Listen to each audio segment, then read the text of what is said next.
of these characters to have that early data on from Smash 4, but gosh, with 75 characters, a crazy amount of matchups to be had, there's a lot to learn.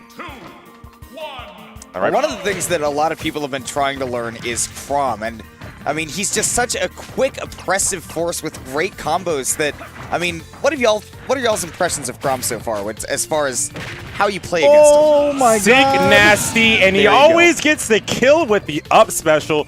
And look, he was in the disadvantage that entire time, and then all he does is, let me just do up B in the wrong direction and get a free stock. Chrom is silly. That's my impression. Chrom has an amazing conversion game, so you got to be real careful in his space. Definitely picking a character like Isabelle makes some sense to me because you zone him out a little bit, and when you put him off stage, you really want to be able to capitalize. This is definitely a character that can do that. I love Isabelle. Just everything about her. Just like, look at that. That's so silly. That's such a good command grab. God. Right. It is a hit grab, by the way. Oh, it is? Okay. Yeah. So it can't get through shields, but it will catch you in your movement if you're trying to avoid it. That is so sick. I love that. It also functions as a tether. Gosh, why is Isabelle so good? Isabelle's so much better than Villager. Now I see why Gyo defected. Also because Isabelle's just like very Isabelle. Cute. Very cute, yeah.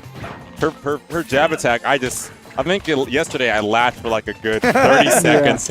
Look at it. It's like a little squeaky toy. It's so hilarious. And the noise. Like, we were talking about the noise and the sound effects in this game being great. That squeaky sound effect is amazing. What a pivot grab. I can't believe. What a pivot grab. Gio. Oh, again! Stop! He will up B. It will hit you. It's going so deep. You will die first. Yeah, that move has some armor, right? Oh, he's just doing it! God. You will die first. There's no reason not to do it. And it combos out a forwarder because that first hit just like slices you. And you're just dead. That's 3. Every single stock of Gyo's went to up B. Gyo was ahead by so much. And doesn't matter.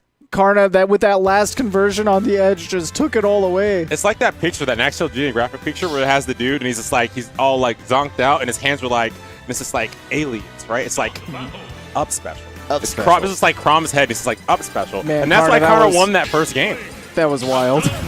We were saying like, oh no, like Chrom's recovery is so bad, but it turns out it's actually amazing. A complete swap from characters. Karna to the Inkling and now Gio to the Captain Falcon. Captain Falcon is a character that Gio added to his arsenal very late in the Smash 4 metagame, and he functions somewhat differently in this game.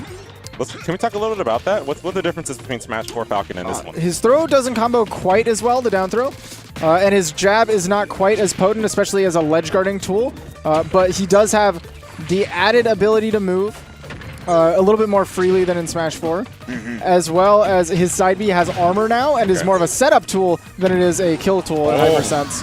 But his recovery is still questionable, right? But he has even more safe aerials that he can space you around with and kind of force you to pick options, really. Yeah, his aerials have been more balanced out to one certain point. I mean, back in Smash 4, all you needed was the up air to approach with. It was plus on block. There was nothing wrong with it. Now you can't just approach and hit people on the ground with it. But like you said, his other aerials have been improved in that matter. Right. So similar to how with Cloud, a lot of people know about the nerf where Cloud can't really landing up air people. It doesn't have the same hitbox where it hurts like that. Captain Falcon up air very similarly doesn't hit in the same vein. Okay. But he does still juggle with it very well. Neutral air now is a pretty solid option in neutral to catch people moving around and catch people jumping. And combos pretty well. Back air also pretty nice. You just use more of his moves. And with a new change mechanic to how teching spikes works on the ground, you can't tech a spike when you're grounded. So down air is just a more potent tool that works. Double back air. Gosh, Trying to weave back, but instead gets a B reverse and wasn't able to find that recovery now. Yeah, all of Karna's aerials so potent here in this set. Both times, Gyo losing the stock off the stage. Talking about that lackluster recovery from Falcon, and this Inkling has been able to abuse it every single time. That splash hitbox is definitely something to look out for when you're trying to cover that Inkling recovery. There we go. Goes for the late dash attack there. About getting the kill percents for that Raptor boost. Or not the Raptor boost, the Falcon dive. But he thought he was on stage and he fast fell. That is another difference to that. Falcon dive is a strong kill move in this game. Yeah, it kills that. Sure. That's 2 games for Karna now. Needs 1 more to move into winners finals to face off against Austin. Boy, that seemed like a rough matchup for Falcon, huh? Yeah, the recovery game was just very difficult, it looked like. Really quick aerials from Squid, or I want to call her Squid Kid. I'm just going to call him Squid Kid. Yeah. Really quick aerials from Squid Kid just like messed up Gyo's Falcon. And then I would really see a switch especially. I want to see Rob. I absolutely love Rob in this game.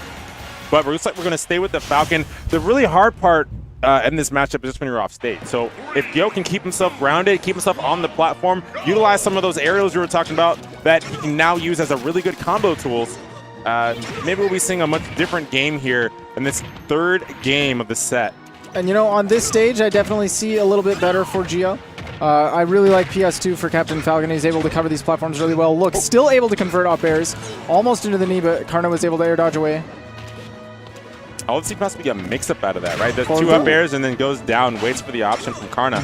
And see, we're seeing more forward throw and more like back throw, just positional-based throws instead of trying to combo off the down throw because it doesn't quite work the same.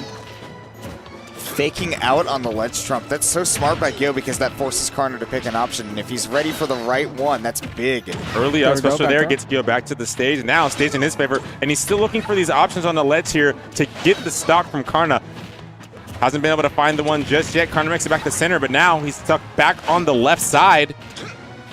They are talking about the ledge guarding that we've been seeing from Karna, but the ledge trapping from Gyo, not letting Karna get solid footing on the stage has been so good. Exactly. Right, but when Karna does find his way on the stage, it's pretty potent. There, caught Gyo out of his double jump, so there was no way he was going to make that one back. Right. We talked about how good the ledge trapping is from Gyo, but I want to see him get the plate and finish it. He hasn't been able to take that stock on the ledge. He hasn't been able to find a way to stop Inkling's recovery. And we talked about how good Inkling's recovery is. It's rough. Oh, finds the back air there, drops low. Can he get another hit? Doesn't have an active hitbox while she's traveling. It's just a startup hitbox and an end hitbox. So that's really interesting for Gyo to take advantage of that. Up air. Oh, yeah, it's definitely not as potent as Smash 4, but a second one closer to the blast zone is going to do it for Gyo here. Yeah, killing at 192. Normally not when you'd expect to see Captain Falcon taking stocks, but Gyo hasn't taken too much damage in the meantime, right? Now we're building up to those mid-late percents, but he has some room to work with. Gonna go back air though, converts into the dash attack. Karna dash dancing around, catches the landing and forward throws. Wow, didn't even use his jump on that. Yeah, I think he's just doing the early up B so he can retain his jump if he gets knocked out. But there, caught on the platform, up smash from Karna makes him a really solid lead here. All right, I've seen from Iggy earlier, that up smash really covers this PS2 platform when people try to retreat to it. It's so enticing when you're getting ledge trapped to try to fade in real deep and land on that platform. Down throw to down air is what he went for. That's a big combo in Smash 4, but that is gone now. Right, it looks like the way that Falcon down throw feels like in this game feels like any Falcon down throw versus heavies in any other game. Like there's a lot of added end lag. Yes. Which I'd imagine, wow, what a run past forward smash. Yep, evens up the stocks, but not the percents. Gyo still at very high percents, and we've seen what this knockback can do when he's sent over on the ledge. Similar thing that Iggy was doing. Oh, he couldn't mash out, and the forward smash is going to make this a 3-0 in Karna's favor. Damn. That berry keeps you in the ground, if I'm not mistaken, the longest of any of the berries. Like K-roll down throw, it's nothing. Like half the amount of time that you'll keep it. And mashing feels so hard in this game. Maybe it's just like a special mashing method you have to do. I think the Inkling just keeps you in there for a long time.